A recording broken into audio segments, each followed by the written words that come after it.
Good afternoon once again. It's on a Friday at 5:30 in the p.m. And this is your host for the next 25 minutes of the most interactive television in Chicagoland and the nation, Hotline 21, cable access. We want to thank cable access for the opportunity to interact. We call this show Listening to You, the People, and we also do a little bit of talking. So let me just talk for a minute because we just finished, and I want to thank all of those who participated. We had a great Chicago State University day in Chicago and throughout Cook County and metropolitan areas. We had over 400 churches, preachers, who talked about education and Chicago State last Sunday and Sunday before last. And let me tell you, that was a lot of information about education, as well as all of the other things that we did. So we want to thank the president of Chicago State. We want to thank the chairman of the board. We want to thank all of the instructors and alumni and all those people who participated.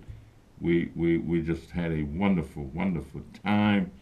Some of the instructors, like Attorney Lewis Myers, the president, President Calhoun, Marshall Hatch, Reverend Marshall Hatch, member of the board. As a matter of fact, first time I've been to a Baptist church on a Sunday where we had two college presidents there. We had the president of Chicago State, Dr. Calhoun. We had Dr. Thomas from Western Illinois University. And of course, I want to thank the good Reverend Ray Berryhill for having us out at his church that Sunday morning, and the pastor of my church. We even took the president of Chicago State over there and had a wonderful time. So I want to thank Reverend Ross. Today we are talking about flying. Well, before I mention that, we have another town hall. I just had one the other night out in Broadview, Illinois. Had a wonderful time. But we've got one on Tuesday, August the 23rd at Malcolm X College.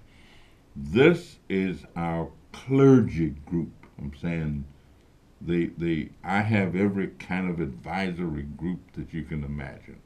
I have ministers who are advisors, and our ministers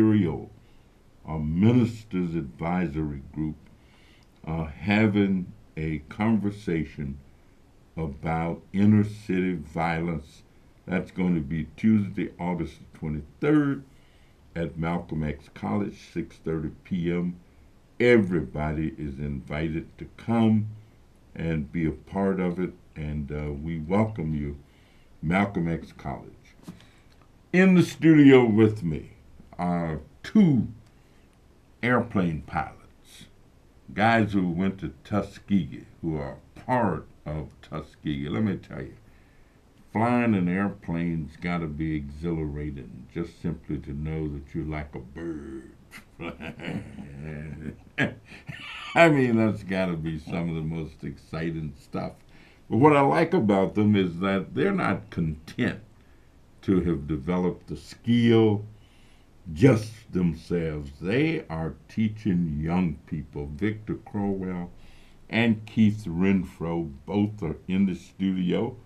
Right now, Victor is sitting here with me, but we're going to talk about the young Eagles. People who know me know that one of my favorite individuals is a fellow who was a young Eagle, Kenyatta Ruffin, who is now an ace pilot. I mean, just an outstanding young man from Maywood, Illinois. He's a major. I've known he and his family for a number of years.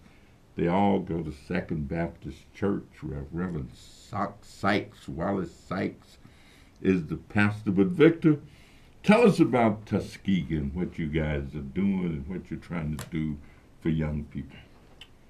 Well, currently Well, first of all, I'd like to say thank you for inviting us. And secondly, what we're doing today is the Tuskegee Airmen are conducting a program called the Young Eagles Flying Program. And that's a program where we invite youngsters from the ages of 8 to 17 to come out to the Gary Airport on the second Saturday of every month and take a free airplane ride with us. You know, we started this program in 1994, and we were at Meigs Field until we kind of got kicked out of there. But our plan B Mayor was, Daley changed Meigs Field. All right. but our plan B was to operate out of Gary Airport because that's where we keep our airplanes.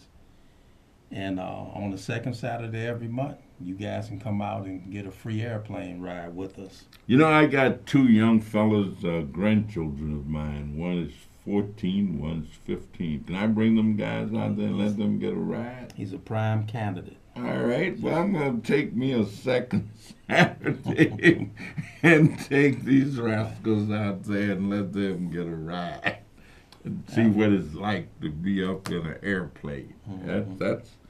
That's my commitment to them. Okay, very good. And like I said, we started this program in 1994, and we've flown approximately 11,000 young men and young ladies who are today airline captains for like United, American Airlines, Southwest, UPS, and as the congressman mentioned earlier, Kenyatta Ruffin is a major in the U.S. Air Force flying fighter jets. And he's been to Afghanistan, among other places, and he's Japan. one of those Yeah. top pilots out there. And we're very proud of him, to say the least, because he started with us, and was an ambitious young man, and he went all the way with it, and we're very proud of him. Well, that's just the fact that you gentlemen give back. I'm saying something that you share with young people or with kids who may never have it in their mind that they can have the opportunity to learn aerodynamics, that they can learn aviation, that they can learn to fly. I just had a young fellow's grandmother call me today, and she wants to get an appointment for him for the military academy. Last year, I nominated 9 individuals to the military academies. This year, I only had 4. But last year, I did 9. I even had a set of twins. I've had a set of twins, and I had 2 brothers. As a matter of fact, people over in the 5800, 5900 block on Ohio, we had 2 brothers from over there, and the whole block club turned out. They had a going away party for them, and everybody on the block came to their home and wished them well, and they're just doing outstanding. There's another guy that I 2 of his grandchildren, one of the first people that I ever met in Chicago, a fellow named Fred Mitchell, who was a precinct captain. I didn't know what a precinct captain was, but I met Fred and kind of started learning about politics and stuff. Well, I had a chance to nominate 2 of his grandchildren to the military academy, and they're just some smart, solid, outstanding guys, and just doing. We even have Academy Day at the Phoenix Military Academy. We didn't do it this year. They had some budgetary problems that kept us from doing it. But I just commend you, and of course I know you're over there at the Gary Airport. And a lot of folks don't know that Elder Higginbottom is involved over there and has some business ventures and activities.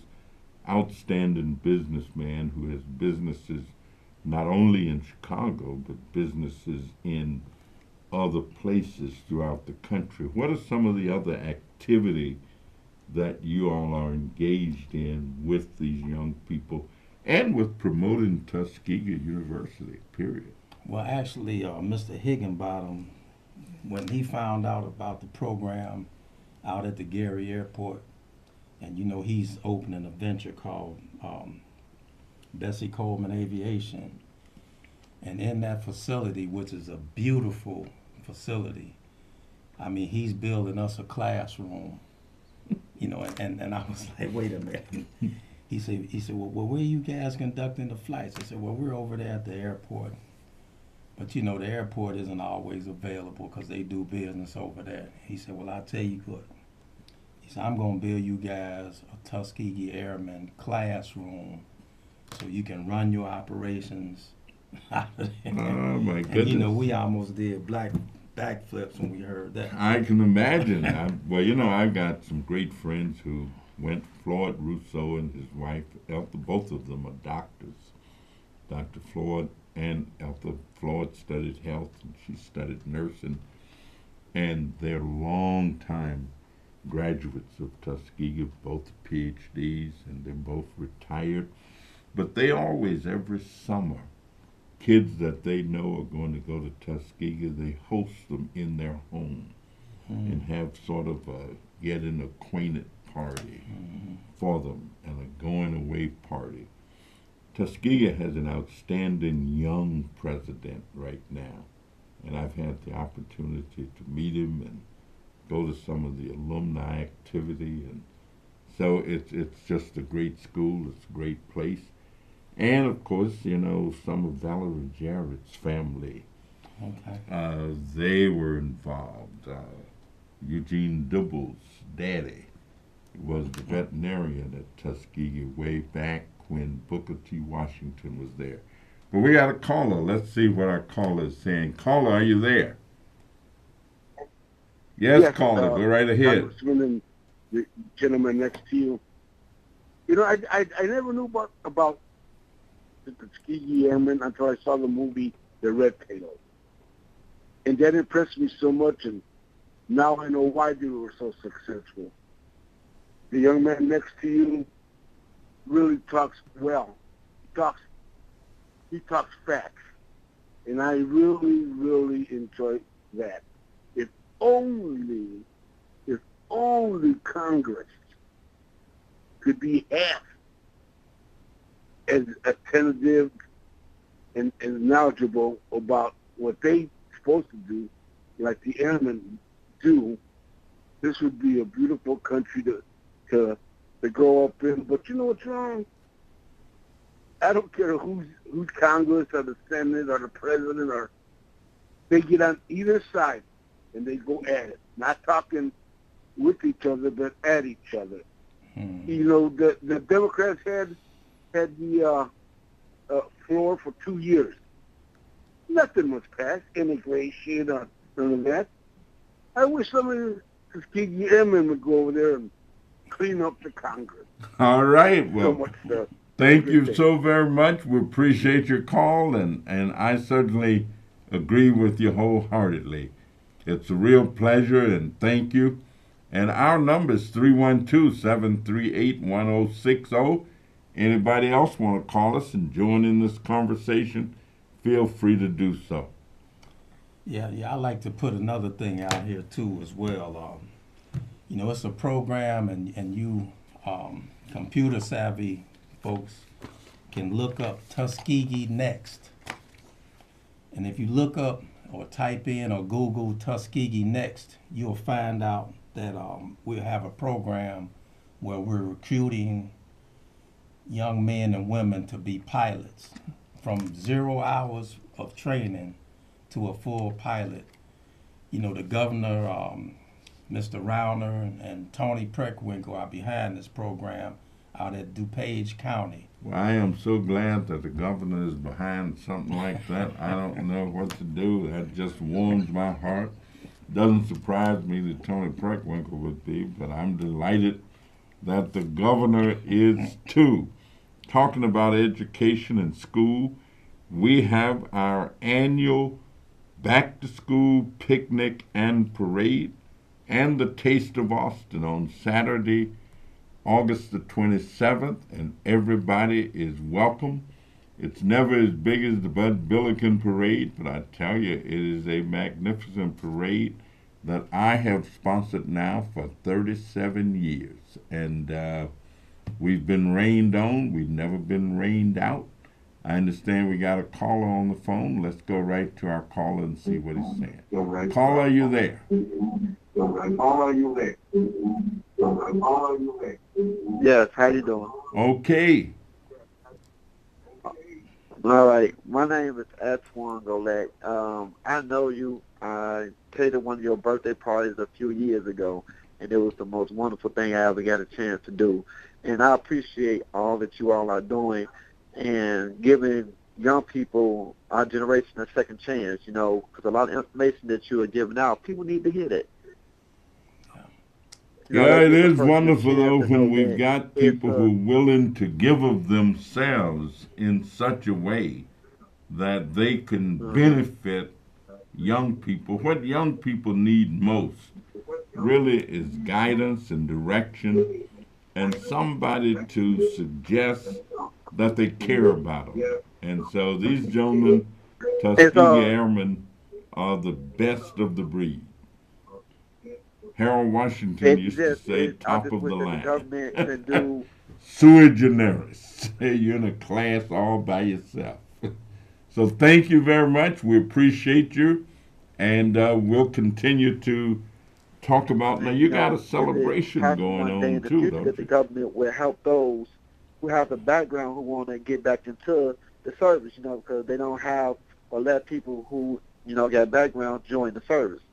And I think that's a lot of people would get a second chance at life that made mistakes to put right what they're doing with their community and their country, be a good part of their society.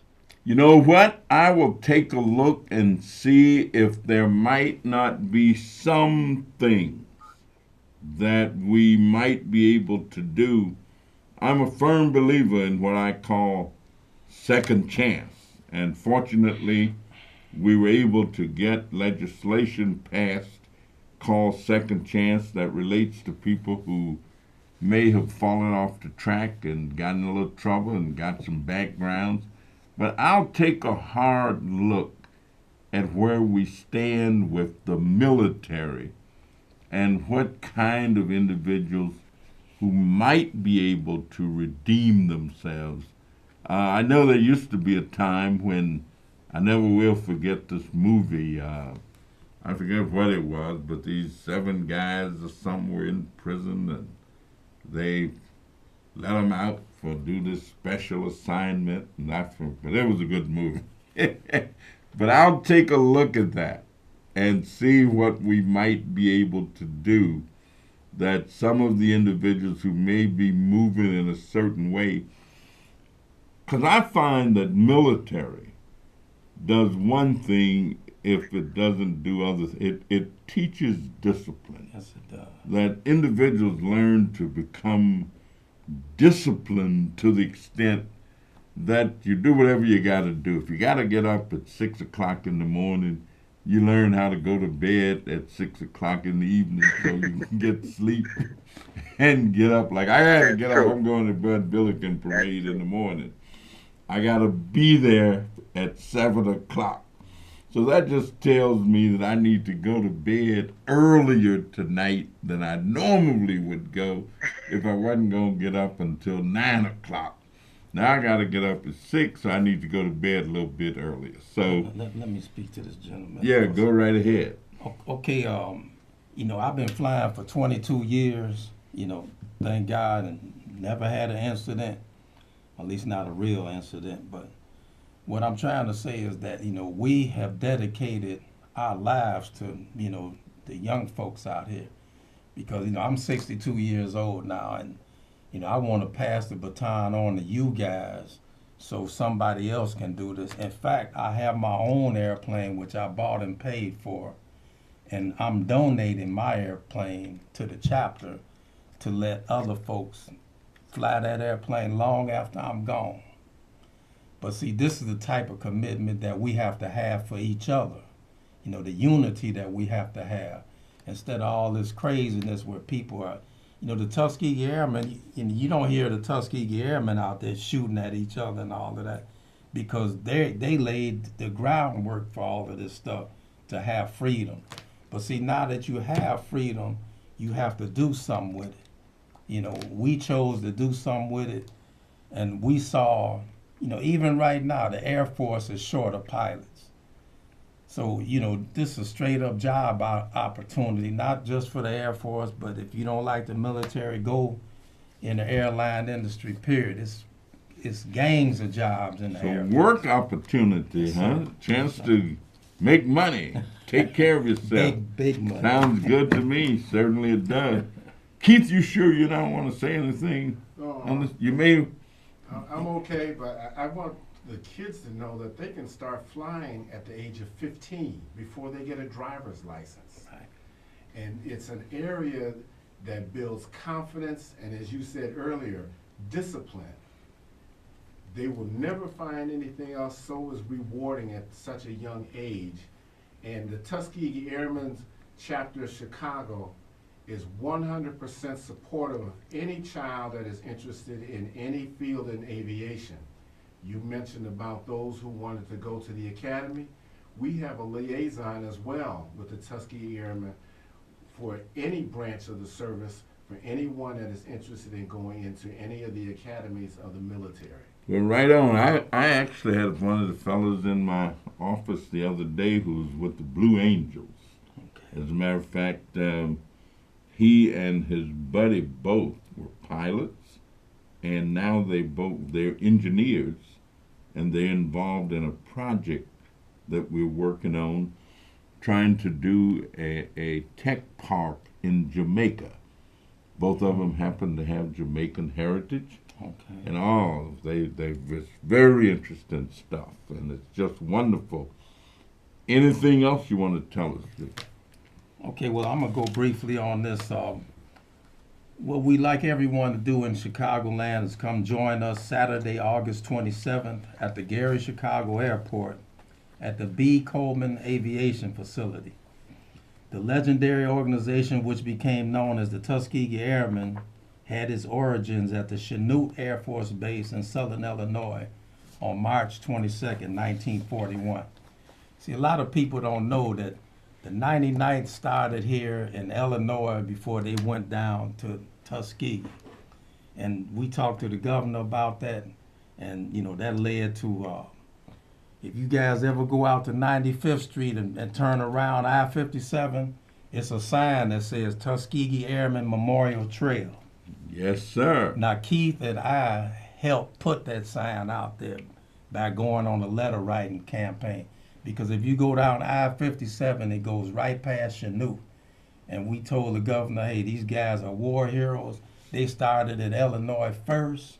A lot of people don't know that. And then they went to be great after they served down in Tuskegee and overseas. So y'all politicians too. Right. Let me tell you, I've got a jacket that the Dodo chapter gave me, and I was wearing it, and my wife and I were going through a store, and a young fellow was running behind me and saying, Mister, was you one of the originals? And I say, original what? What are you talking about? He said, I was looking at your jacket, the Tuskegee Airmen. My wife said, I told you was getting old. I said, look, son, I never was in. I said, if I had been, I wouldn't have been no original. I ain't old enough. So, Okay, but it's fun. Go right ahead. Finish this up. Okay, I want to give you guys the website to get this information. And the name of the organization is From Legends to Legacy. And that's at www.taichicago.org. And you guys can get your tickets online. You can see all the information that's available. And it's going to be Saturday, August 27th from 3 p.m. to 7 p.m. All right, our time is just about up. We're not going to be able to take that call. But the second Saturday of each month, young people can go out and get themselves a free ride. Free free ride with one of the Tuskegee Airmen. Hey, our time is gone. It's been a great day. See you next week. Do something good for somebody.